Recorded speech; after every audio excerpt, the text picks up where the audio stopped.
আরে বিন্দু মাসি যে কি খবর? আপনি তো আর এখন বিন্দু মাসির হাতের পান খেতে আসেন না, তাই বাড়ি বয়ে আপনাকে পান খাওয়াতে এলাম।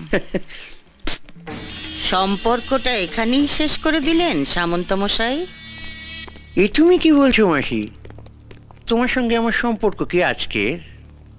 আমি আগে যেমন তোমায় ভালোবাসতাম এখনো তেমনিই ভালোবাসি। এর চেয়ে বেশি বলার আগে আপনার লোকদের সরে যেতে বলুন সামন্ত মশাই। দেখলে তোমার সঙ্গে আমার সম্পর্কটা এখনো কেমন মধুর।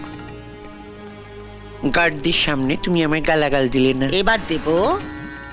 আমি জীবনে অনেক হারামি দেখেছি, কিন্তু আপনার মতো এক পিসও দেখিনি। এই যে সাদা ধুতি পাঞ্জাবি পরে মন্ত্রী হয়ে হিল্লি দিল্লি ঘুরে বেড়াচ্ছেন, কার জন্যে? আমার জন্যে, এই বিন্দুবাসীর জন্যে। ভোটের সময় বুথের সামনে বোমা ফেলে ছাপ্পা মেরে আমার ছেলেরা 60% ভোট আপনার পকেটে ঢুকিয়ে দিয়েছিল। তারপর আপনি জিতেছিলেন, তারপর আপনি মন্ত্রী হয়েছেন।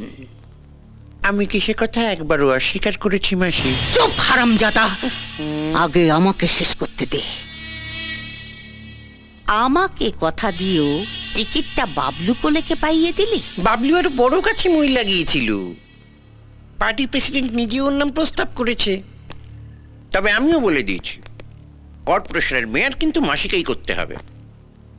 গোটা শহরটা হবে তোমার। মেয়রের চেয়ারে বসে লুটে পুটে খাবে। তোর মেয়রের চেয়ারে আমি ইয়ে করি। বিন্দু মাসি কারু ভিক্ষে নেয় না। আপনার পার্টি আমাকে টিকিট দিক বা না দিক, ভোটে আমি দাঁড়াচ্ছি ওই বাবলু কোলের বিপক্ষে।